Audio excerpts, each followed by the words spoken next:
What's up, small business heroes? Welcome back to another episode of Small Business PR, where we make PR and marketing super accessible for the everyday small business hero.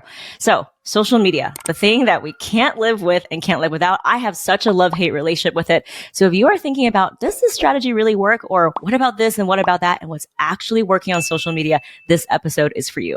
I have my friend. She's such a lovely human. Sophia Parra is here. The reason why I have her on here, and by the way, I don't have a lot of social media people coming on my podcast. The reason why I invited her is because she has a really refreshing and truly genuine take on social media, so that we know as small business owners, when we are strapped for time, what are the absolute things we must do and the things that we need to let go of. So welcome to the show, Sophia. Hello. I'm so happy to be here and so honored that I'm one of few social media folks on here. Yeah, I always like to, I don't want to say hate on social media, but I always have this thing where it's like, it's all about that earned organic PR, right? Because you own that. Whereas social media, you don't own it. But let's be honest, we're all on social media, and it's not a viable business strategy to not be on social media. So I'm hoping to dive deep into what is actually working and what are some of the things that we're hearing from all of these other experts that really is not the one that we should go for. So, but before we get into it, can you just tell everyone a little bit about you and kind of why your approach is maybe a little bit more different or refreshing? And that's kind of honestly the reason why I had you on the show. Yes. Oh my gosh, I'd love to. So first of all, hello, I'm Sophia Parra, and yeah, I'm a social media strategist. And one of the things that I really focus on is how you are building relationships on social media. I think one of the biggest misconceptions that people have is that social media is a content platform, but it's actually a relationship platform. It literally has social in the title of it, but we forget to be social. We spend hours creating content and zero time creating conversation. And that is one of the biggest reasons that things don't work for us. In fact, if we were successfully able to create conversation on a post, that post would actually start to perform better. But instead, we just sit and wait for comments to roll in. When you can actually create comments on a post too. There's a lot of things we can do to make a post, travel further. So for me, what I really help people think about is, where are you building relationships? And that goes far beyond social, if we're being completely honest. That is in your email. That is in your text list marketing. That is it all over the place. That's in the relationships that you build to build your network so that you can get in front of other audiences. Relationships for me is the key to so many pathways to success in marketing. And yet we're also wrapped up and bogged down with content creation that we forget the part that makes it the most effective. So that's really my job in helping people to see that. When you say this mindset, I'm all about the big mindset shifts. A couple things came up for me. One is, I feel like when it comes to social media, we have been inundated with the equation that more is better. More. And when I hear relationships, I don't feel that way. I feel like it's about less, but better. Would you say that that's true, or am I? I love that. Yeah, because it's so true. Like, technically, I could start one conversation today, and that conversation could turn into a client. You know what I mean? I could also spend a lot of time creating a post, and that post might not turn into a client, So I totally hear what you're saying. I always try to start 5 conversations a day. It doesn't always have to be that's something that goes very long. Sometimes it can be a quick exchange, like, hey, oh my gosh, I haven't seen you in forever. Like, how are you doing? And all they say is, I'm doing great. Thanks for reaching out. They don't even engage with me. Sometimes that happens. Even that right there can build later, like, because we broke the ice in that moment. Maybe they're going to follow up later just because we made that connection. So it doesn't mean that you have to have like 5 awesome, enlightening conversations every single day. It just means that you are now held accountable to reach out or create a conversation through your content or not through your content with 5 people, so that there is an opportunity for it to go further. And sometimes only one of those conversations turn into a sale by the end of the week. And sometimes all of them do. Honestly, it depends on the week, but it will not happen unless that is your metric for success versus how many likes you got on a post. Yeah. And if we are small business owners, we are not out here trying to be influencers. We are trying to sell our products, sell our services.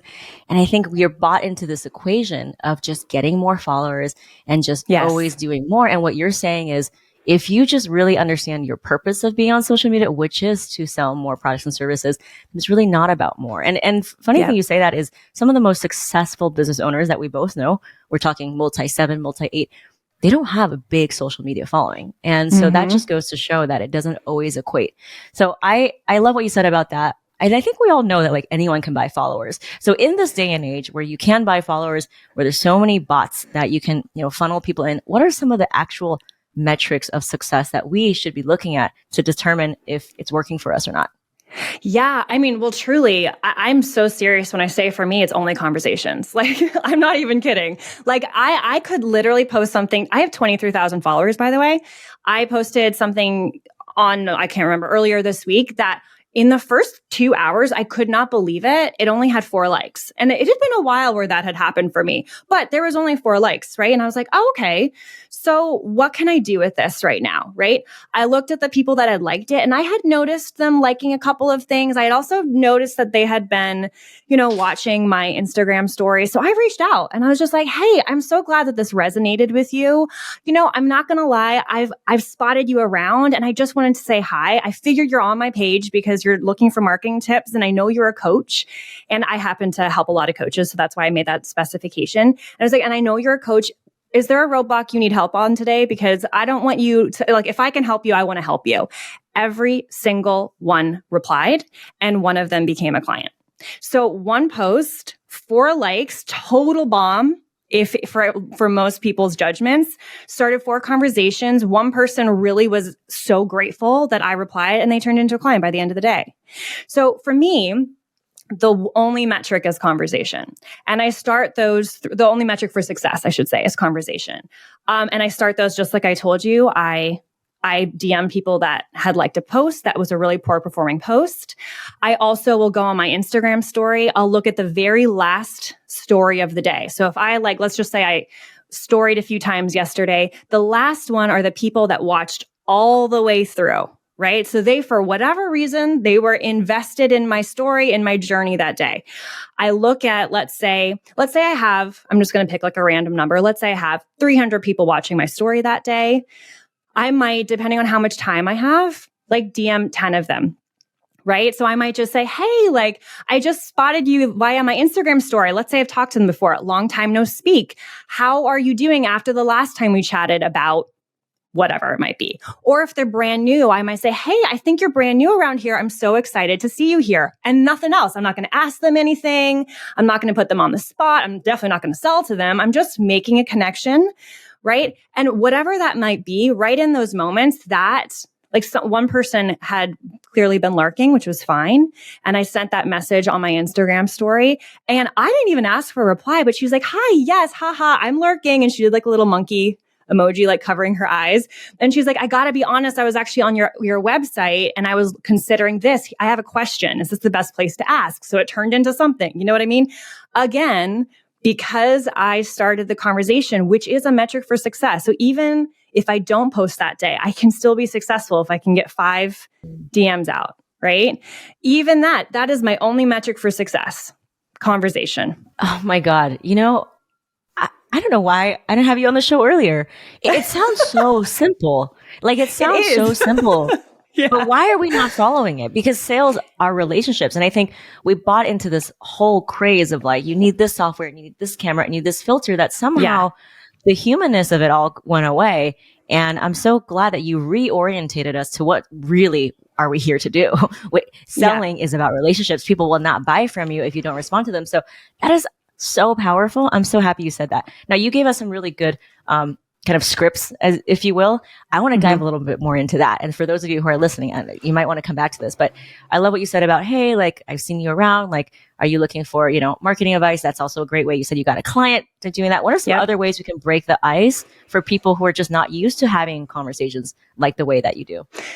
Yeah. Okay. So some people get really nervous about starting a conversation in the lens of business. They're like, oh, does that feel slimy? And I can hear that too. So another way to start a conversation could simply be, because sometimes it's, like I said, it's just about breaking the ice. It's kind of like at a party.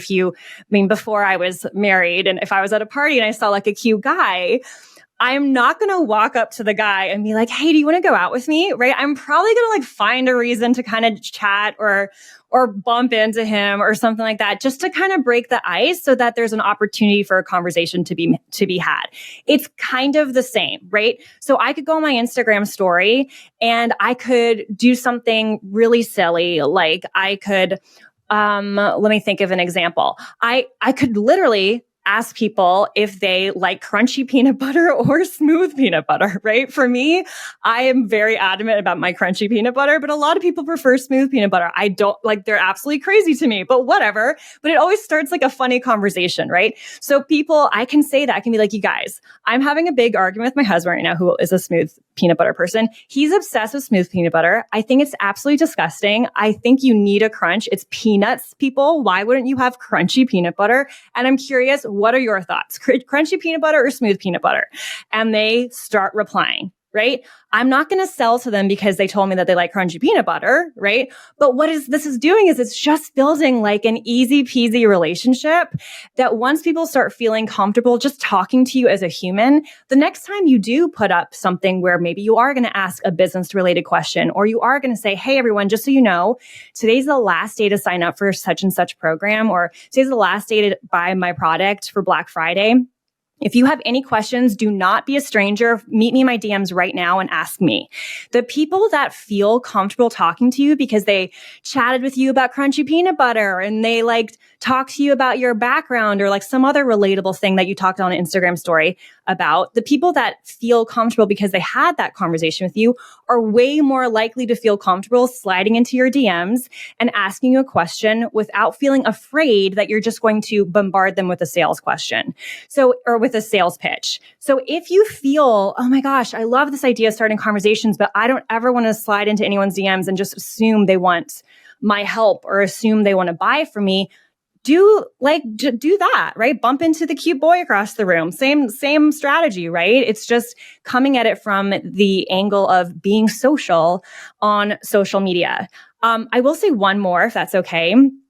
I find polls to be really freaking easy. So if you don't want to like go on Instagram story and just chat and then have people like DM you, you can also drop a poll, right? So you can ask people to pick between this and that. So let's say you are a product, right? And you're designing a website or you're creating something that's going to be part of a campaign you have coming up. What I do is I actually have people take part in all of the decisions, right? So if I'm picking a color for a site, which color should I choose? If I'm picking a picture of myself, which picture should I choose? If I'm creating a Facebook group that everyone's going to be funneled into, which whatever should I choose for the Facebook group? What should I call this, right? I make them part of every single decision. Now, this does a couple of things. It makes them invested in the journey of whatever you're creating.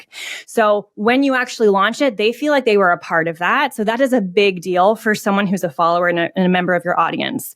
But the other thing is it gives you an opportunity to actually keep track of the people who are engaged with it. So when I launched my podcast, I did this the entire way through. And I actually wrote down in a spreadsheet every single person that invested in any decision making, right?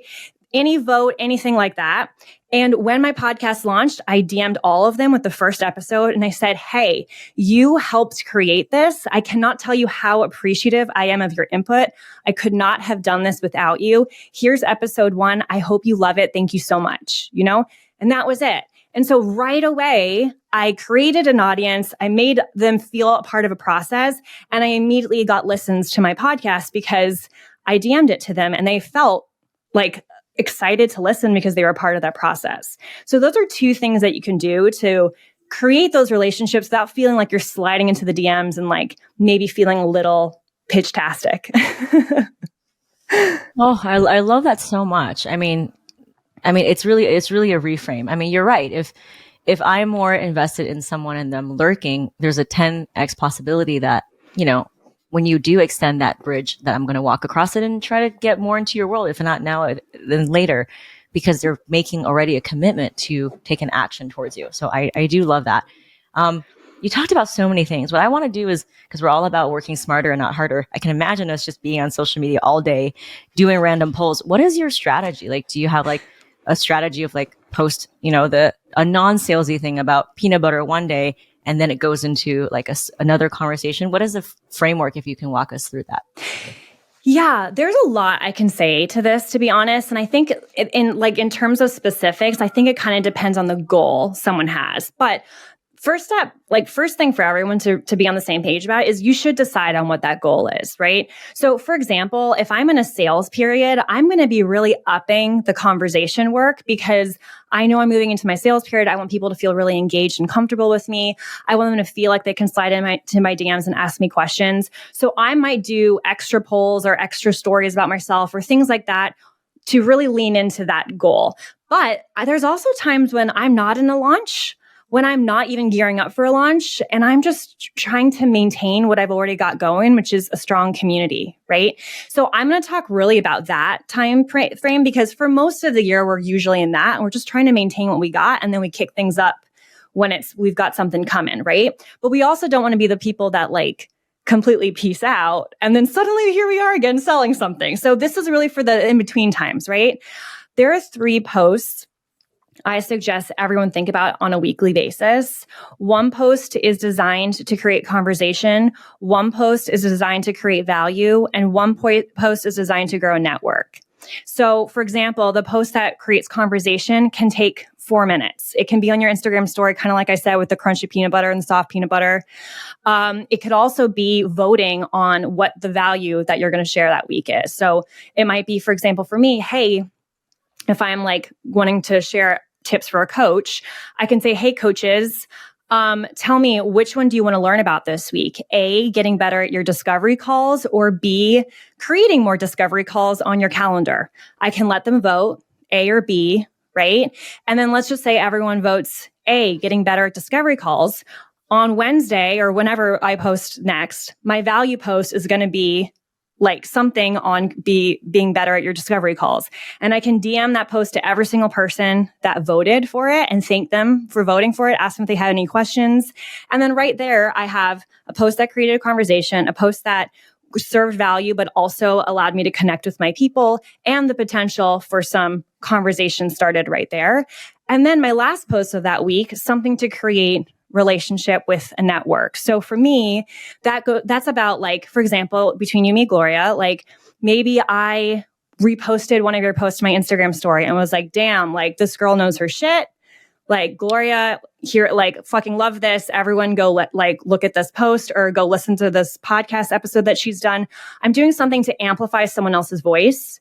And the reason that I'm doing that is because just like the online platform is about relationships, it's not just about relationships with your ideal clients. It's about relationships with a network that you can amplify and that they can also amplify you. So I think about who do I want to get in front of their audience and who do I want to bring in front of my audience too. So that post is always about that. Sometimes, like I said, it's a simple, I'm going to post their post to my Instagram story. And sometimes it's a little like I do these things called follow trains where I'm like 4 people every small business owner absolutely must follow. And then like I do a slide devoted to like 4 of my friends, right? So I could do you, I could do Sage Polaris, another friend of ours. You know, I could shout out 4 other people, right? And what I do here is even though you might not have known that I was going to do that, I'm making sure that you know, like I value you and my community, and you are under absolutely no obligation to bring me into your community either. But if I were to have a pitch to you in the future, you're going to feel like you know me. You're going to feel like I'm not just out there just trying to like use you for your audience. You know that we're in this together and that we can raise each other's voices together. So those are really like 3 things at a bare minimum I try to do. If I'm really strapped for time, one simple post to create a conversation. It can be an Instagram story, 1 post for value, and 1 something to amplify someone else's voice. Ooh, I love that so much. We're going to have to I'm going to have to rewind and listen to that. I love how it's really people centric and it's about really getting you closer to getting that person to say yes, because that's really all it is, right? People want to buy from people that know that they can be truly supported by. And I think especially in this online world where people have been scammed and, to be honest, jaded and burnt out, having that extra touch is just amazing. And I love how you're just playing a completely different game. I think so many people are still like trying to make their feed pretty and doing all these random follow for follows where you're just going straight to the heart of it, which is relationship building. That's so beautiful. Wow. So you said that you do a story and then you look at who commented on the story. Are you like screenshotting it and saving it? How do you save that data to go back and DM them?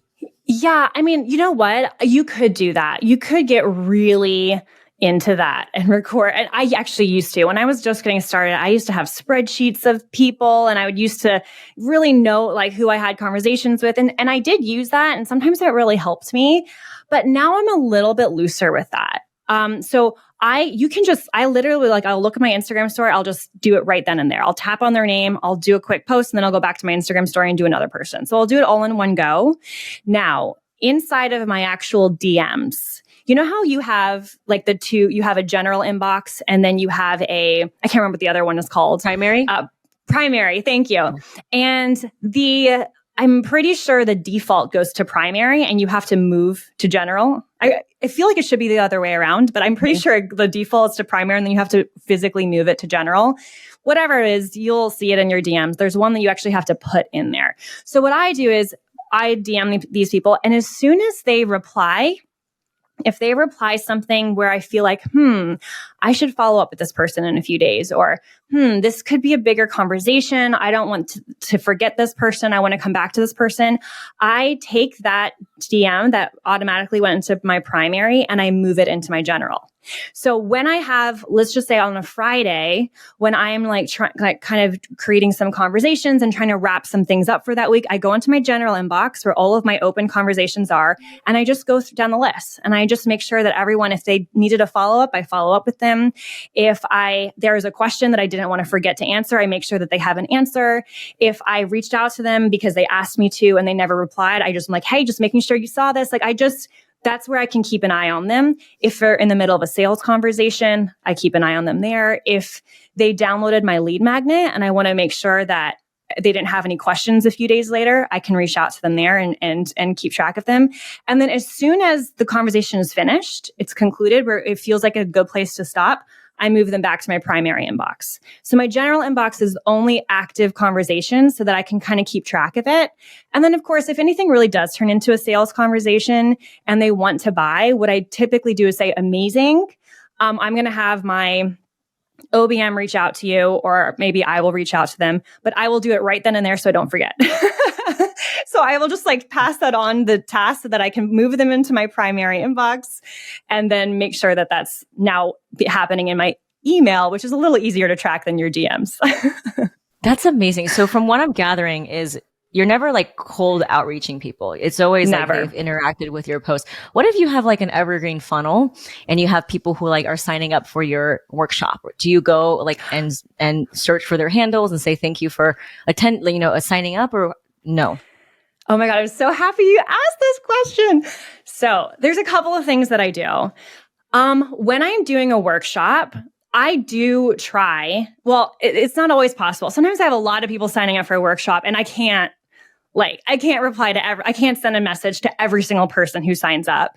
But especially in the beginning, like as things are getting started and it's not like a ton of people yet, and maybe not all our affiliates have started sharing, what I will do is as they sign up, I used to always do this on Instagram, but sometimes that gets tricky, especially if I can't find them on Instagram or something like that. But I will shoot them bombs over email. And I'll be like, hey, I just saw that you signed up. I just wanted you to know that I saw you, just saying hello. I can't wait to see you on Monday, or whatever it was. Like I will do that for a few people.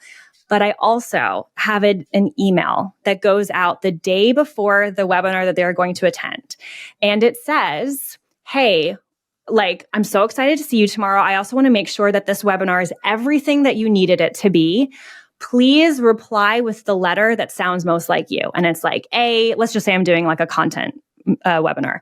I really struggle with content. I've tried to be consistent on and off for years, but I never can quite stick to it. B, another situation. C, another situation. Hint, hint, every single situation is addressed inside of the webinar, right? So it doesn't matter whether they apply A, B, C, or D. I can reply to them and say, A, love it. We're going to be addressing this in phase 1 of this webinar. I'm so excited for you to see you there. If they reply, C, cool. This is going to be the third part of our webinar. You're going to love the part where I talk about X. Can't wait to see you there. These are all pre-created email responses. So whatever they say, A, B, C, or D, my team and I know we can just copy and paste the correct response so that they are aware whatever they voted, I have a strategy that is going to fix the problem that they are struggling with inside of my webinar. What this does is makes them so fucking excited to come to the webinar. They're like, holy shit, I cannot wait. I can't believe it's so specific to what I need.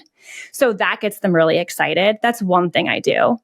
And then the second thing I do is I call this a Q&A text list party. I will send out a message to my text list, and I will say, this is also to get people to come to the webinar who aren't signed up. I will say, hey, marketing questions, DM me right now, right? They will send me marketing questions and I will reply, oh my gosh, I'm so glad that you asked this question. Here's my answer. But let me be honest with you. We're talking about this on next week's webinar. Are you signed up for it? Right? And because we've had that exchange where they heard from me and then I was able to say, yo, this is also being covered next week's webinar. If they're already signed up, they're like, oh my gosh, I'm coming already on Monday. I'm so excited. Now they're way more excited than they were before. They're definitely not going to miss it. And if they haven't signed up for it, they get the link so that they can sign up. So again, I come back to how can I talk to the people who are already signed up to make them even more jazzed about coming? And then once they get there, I will look at, so after the webinar happens, I will look at the people that clicked on our sales page link or asked a question in the DMs, and I will follow up with them. So I will say, hey, I saw you on the webinar. I just wanted to make sure you didn't have any questions. And that's it, right? They don't all have questions. I'm just here to say, hey, I saw you, want to make sure you had questions. Don't hesitate to shoot them to me if you need me, right? And that is it. That can be a copy-paste job for everyone. Right? But I do make sure where can conversations happen? Here are all the touch points that are possible along this sales process. Oh, that is so good. I mean, when you say high touch, you really mean it. Wow. I mean, I feel like I could talk to you for 4 hours about this. I mean, this could probably also work for like a freebie, right? Or a lead magnet to get people to respond and then DM them.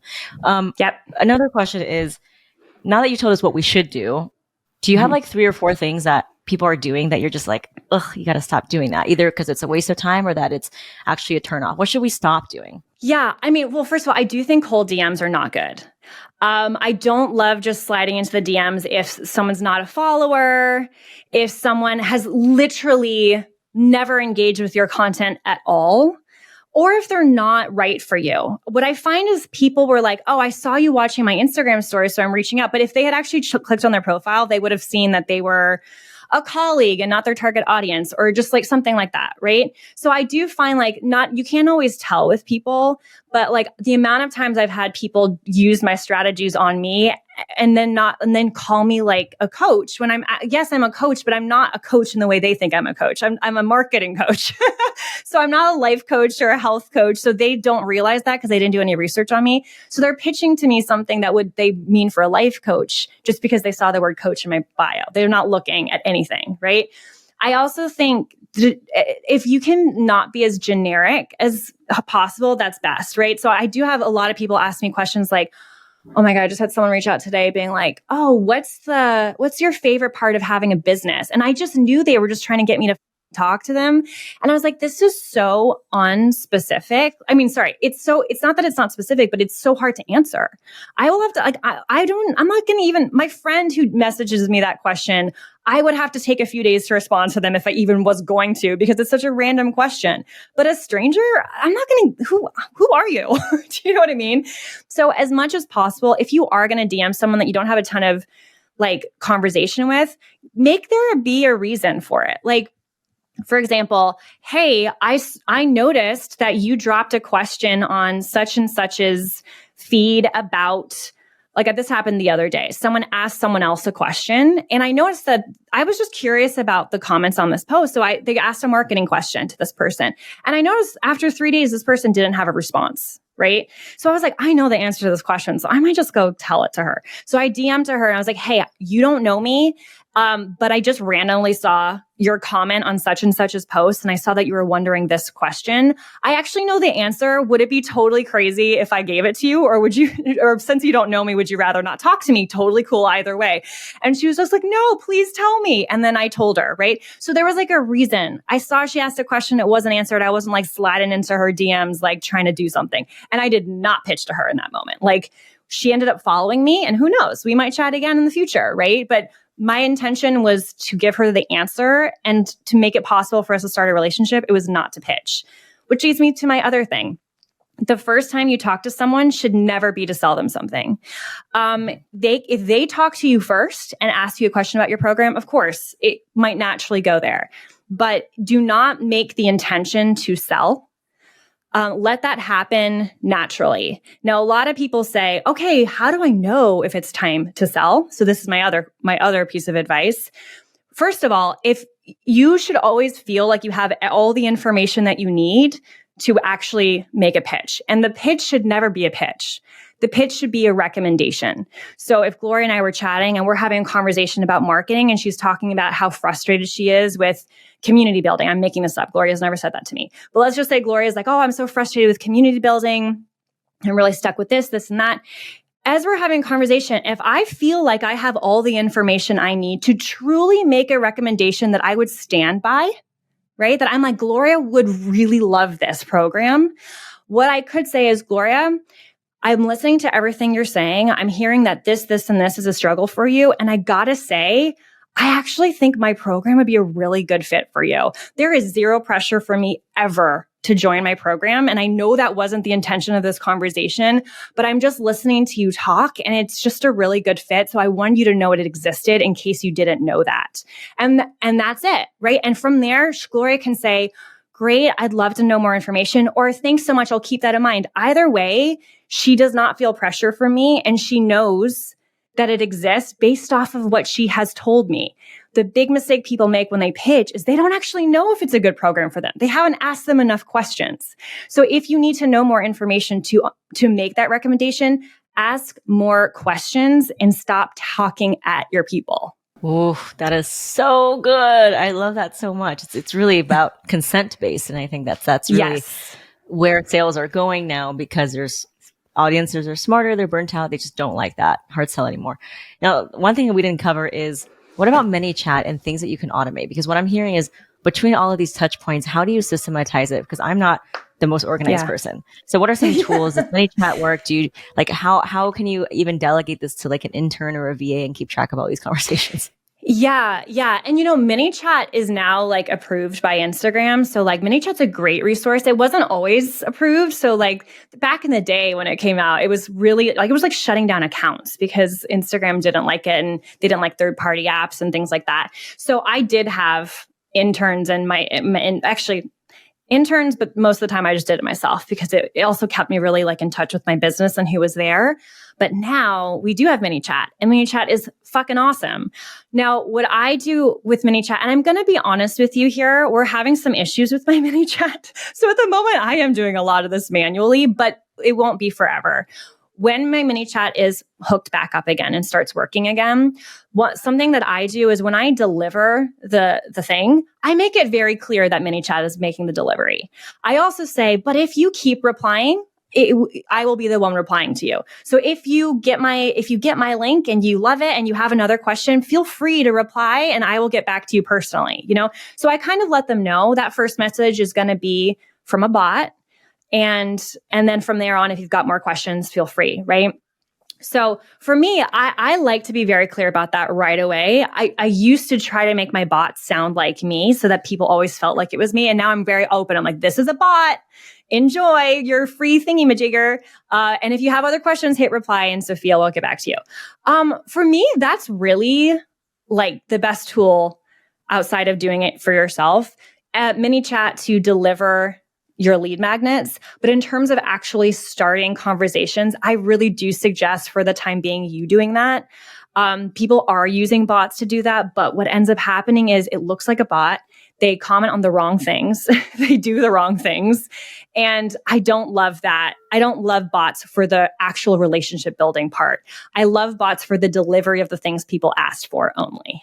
So would you say, okay, so you have a system, you automate that, and then you would go in and then start asking questions? Yeah, I would also just set the stage that they can also reply with questions. So it's like, if I don't have anything to say, just so you know, a bot delivered you this, but any further questions that you have, a person will respond so that people don't feel like, oh shit, I'm talking to a bot. You know what I mean? They feel like, oh, okay, there is a person here, right? But then, yeah, I'm in the habit of following up with lead magnet subscribers. So one way to create conversations, you know how I said I try to have 5 a day? One way to do that is literally go especially on a Friday, look at the people who who downloaded your lead magnet that week and just reach out to them, right? Say, hey, I saw that you downloaded my 12 strategies to get your next client on social. Do you have any questions? That's it. You know what I mean? So now I can literally pick 5 people who downloaded my lead magnet or more if I have time for that and just DM all of them or shoot them an email. My intention there is just to make sure that they feel clear. Right? So if I have ManyChat delivering that, I can literally go into my DMs, take a look at who ManyChat has delivered to and reply right then and there. That's awesome. I mean, I'm like ready to implement right now after this. Is there anything? So obviously no cold DMs, but what about like, you hear all these other strategies of like comment on another person's post who has like millions of followers and you're going to get visibility. Like, are we still even doing that anymore? I don't. I don't know if people do it, but I think that for me, if I'm I think for me, it's always participating instead of promoting, right? So if there is someone's post with a ton of comments and I can add value to this conversation, that's okay. You know what I mean? I think the difference though is I'm just going to drop a comment here so a bunch of people can see me. It's kind of a shallow strategy. It's not going to go anywhere, right? But if you're like, okay, here's a conversation that's happening. I have something to add to this conversation. And then you drop a comment and a lot of people see that comment and it gives value. There is an opportunity for more to happen, right? But I think people need to think about the whole way through, right? What do I actually want to happen from this? Oh, I want people to come back and follow me. Great. Drop a valuable comment here and that might actually happen. But a comment just to comment so people can see you, we're done, right? As soon as people see you, the strategy's over and now you've got nothing for it. So really think about the purpose behind the actions that you do. Okay, wow. Just when you thought you knew everything about social media, you have taught me so many things, Sophia. It's really about, for me, when we can look at a problem through a different lens, everything changes. The perspective changes. And you have just reorientated us to what this whole social media thing is about. It's really about high touch relationships and doing less but better, which is honestly what people want these days and the motto for my business. You've given us so much value. I know there's so much more of, where this is coming from. We want to learn from you. We want to follow you. How can people get into your world and see what you're up to? Oh my gosh. Well, thank you so much for having me. This was so much fun. So where to be in my world? So I have a podcast. It's called Marketing Unfiltered. Gloria was actually on it and she delivered an awesome sauce episode. So that's Marketing Unfiltered wherever you get podcasts. I'm also obviously on Instagram at Sophia Parra. And I gotta say, I deliver strategies and tips around all kinds of things like content, marketing, launching, all kinds of things over on my email list. So if you wanted to join there and get those tips every Tuesday, we call it Marketing Mail. And you can find that over at gotocoach.club/marketing mail. Oh, thank you so much. So many gems and even more generosity with all the tips that you share. Follow Sophia, listen to her podcast. I know I will be, and I cannot wait for all of the listeners to tell us whether or not the strategies worked. I know I myself am going to start implementing that as well. Thank you so much, Sophia. And for those who are listening, if you like this show, if you feel like there's a small business owner who can benefit from it, please share it with them. It's the only way that this can get out into the world and help more small businesses. Thank you so much, and we will see you next week.